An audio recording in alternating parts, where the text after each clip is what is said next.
Thank you very much, Pat. Always boosting up my morale there. There was a little girl, and she was a very frail little girl. She was really sick. She had a real serious nervous condition, and from this nervous condition, she had developed many medical problems. When she was 4 years old, she was hospitalized because she was hemorrhaging. She was about to hemorrhage to death, and no one could figure out why. Where was this internal bleeding going on? Finally, after very many tests, they discovered that she had a stomach full of bleeding ulcers. A 4-year-old girl, a little precious child, her internal organs were just bleeding desperately bad. By the time she entered grade school, she had another medical problem that came up. A severe rash developed all over her entire body. It looked like leprosy or something, just big scaly sores everywhere. She was in the 1st grade, but none of the kids would play with her because they were afraid that she had a disease that was contagious. The teachers wouldn't even give her the attention that she needed because they were afraid to get close to this little girl. No one knew what she had. Her family lived in total chaos, just utter poverty. They never knew from one day to the next where their next meal would be coming from. They never knew when they would go to bed at night to be awakened by hearing their mother scream, "Get up, kids, we've got to go, we've got to run." And there were 4 kids in this family, and they would jump out windows, they would go outdoors, they'd do whatever they could do to get out of the home. And these small children would run on dark streets at night, 2 and 3 blocks, and stand on a street corner and wait for their mother to come and pick them up. Each time they hoped she'd come pick them up. They never knew each time if she was going to make it. You see, their father was a very violent alcoholic. And he would get drunk, and he would get very angry, and he would beat the mother often. And many times he would turn on the children, and he would beat them too. So they would have to get out and leave, and they would go and stay with whoever would take them in.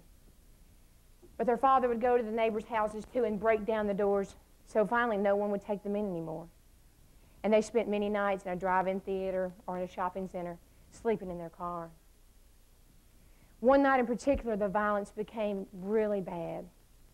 The father had been beating on the mother for quite some time, and the children were hiding in the bedroom because they were afraid that they would be next. This night, this little girl became particularly afraid. The father seemed to be hitting the mother longer and harder than usual. The mother was bleeding worse than she'd ever seen her bleed before. She could hear her mother's cries and her mother's whimpers. And she became afraid that her daddy was going to kill her mother this night. So she gathered up all the courage that she could within her little body. And she came running out of that room, and she jumped on her daddy's back, and she was beating him in the back, and she was screaming, "No! Please don't kill my mommy, Daddy. Please just let her go." Her daddy slung her across the room, and he walked over and he slapped her in the face, and he said, "This is none of your business." But he was so wrong. This was every bit her business. She loved her mommy, and she needed her, and she wasn't going to let her go. So she gathered up even more courage within herself, and she snuck into the bedroom. She had on a big T-shirt, and she put on her big brother's boots. She headed out the back door, up a trail to her grandparents' house. It was late at night. Normally she was afraid of the dark. She had to go through woods to get to her grandparents' house, and she was very afraid of those woods. She wasn't afraid this night. This night she had all the courage that she needed because she was on a mission to save her mama. She got to her grandparents' house, and she knocked on that door.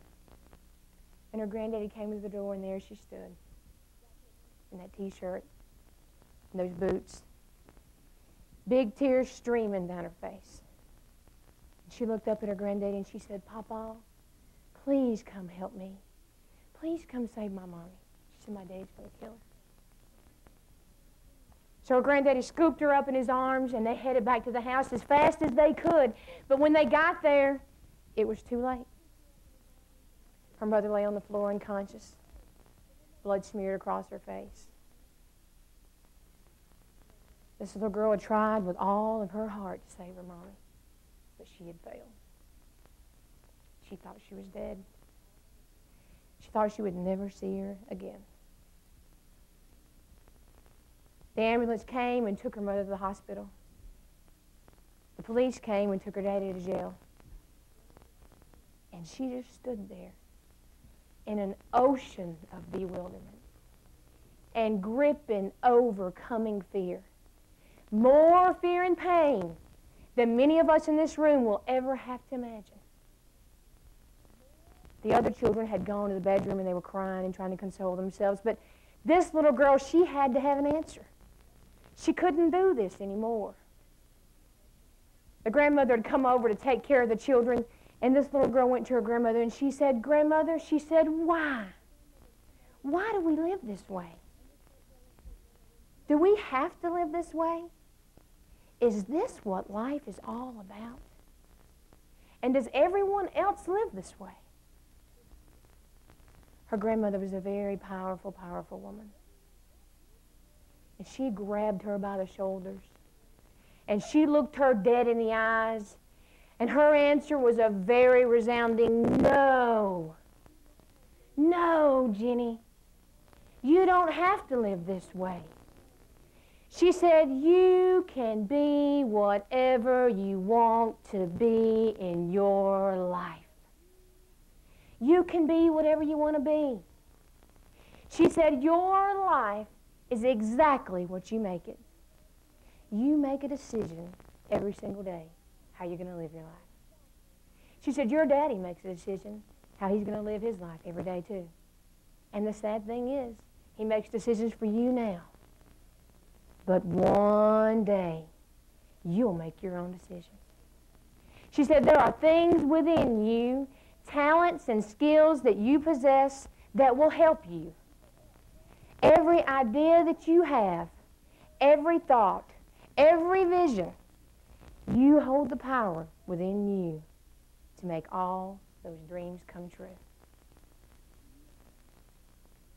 I don't know to this day if my grandmother ever knew the powerful, powerful gift that she placed in my spirit that night.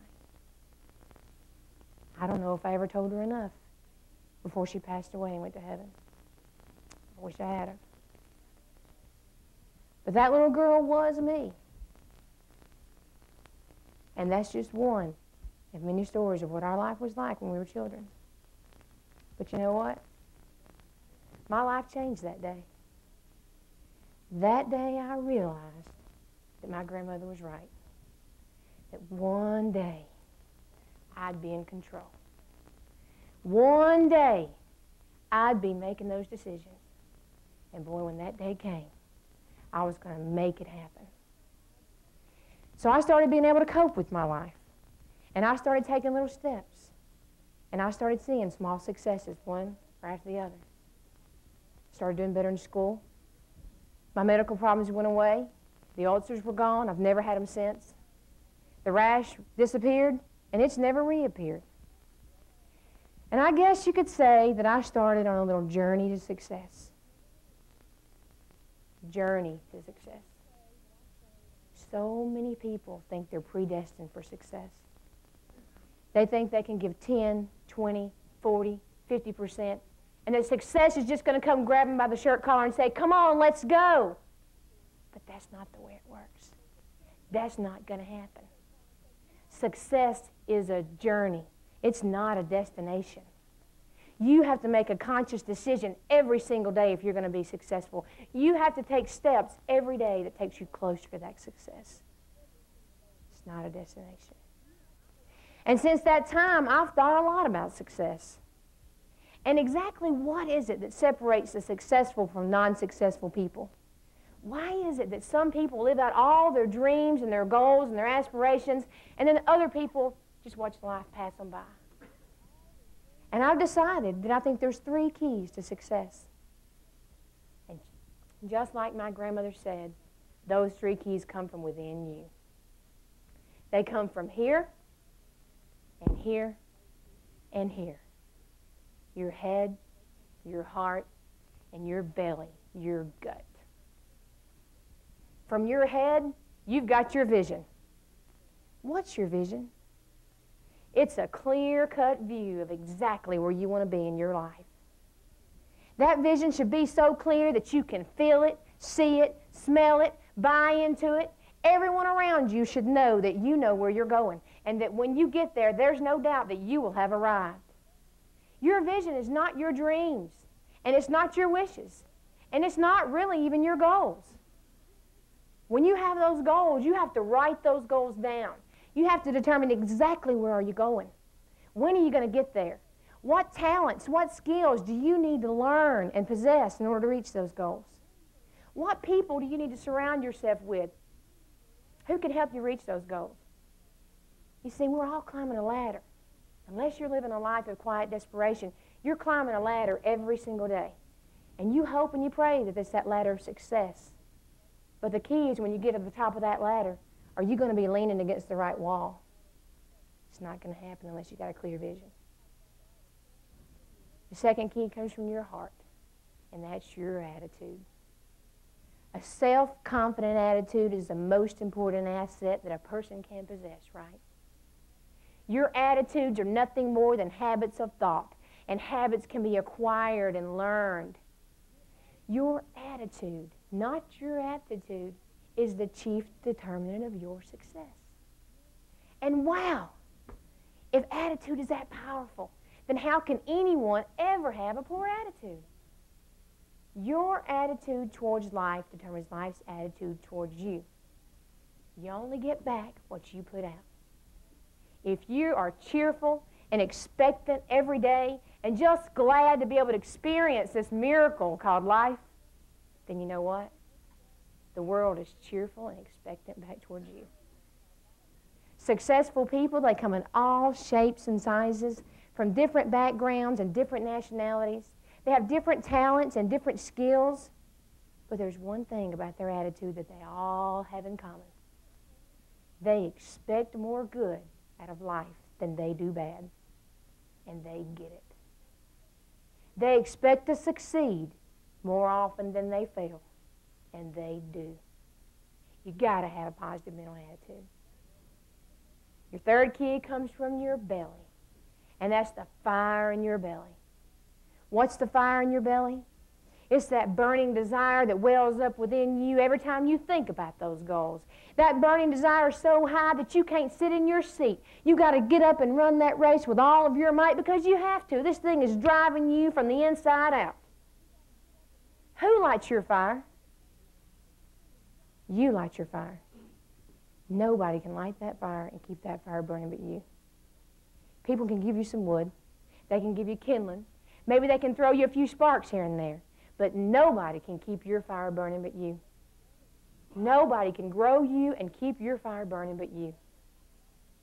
You're going to talk a lot this week about setting goals, affirmations, listening to positive tapes, reading motivational books. You've probably heard about taking an introspective look, looking within yourself, being your own critic. But if you're not doing those things every single day, then you're not growing yourself as hard as you can grow it. And you know what? It's kind of scary because there are people all around us whose fires are just lighting. And they're feeding their fire as hard as they can feed it. And if we're not careful, they're going to pass us by. The difference in successful and non-successful people is not in a lack of knowledge. It's not in a lack of skill. It's simply in their ability to act, to take action on what those dreams are. What are those goals? What do they want? No one's ever going to come to you and make you area supervisor of the year. No one's ever going to come to you and make you the director of operations just because you express that those are your dreams or your goals. No one's ever going to bring you success on a silver platter and say, here it is. But you know what? Nobody's ever going to stop you. Nobody's ever going to stop you from achieving any goal, any dream that you have in your life. Nobody's going to stop you because they can't. If you're going out there and you're getting it and you're making it happen, nobody can stand in your way. You got to keep that fire burning. You got to keep it burning high.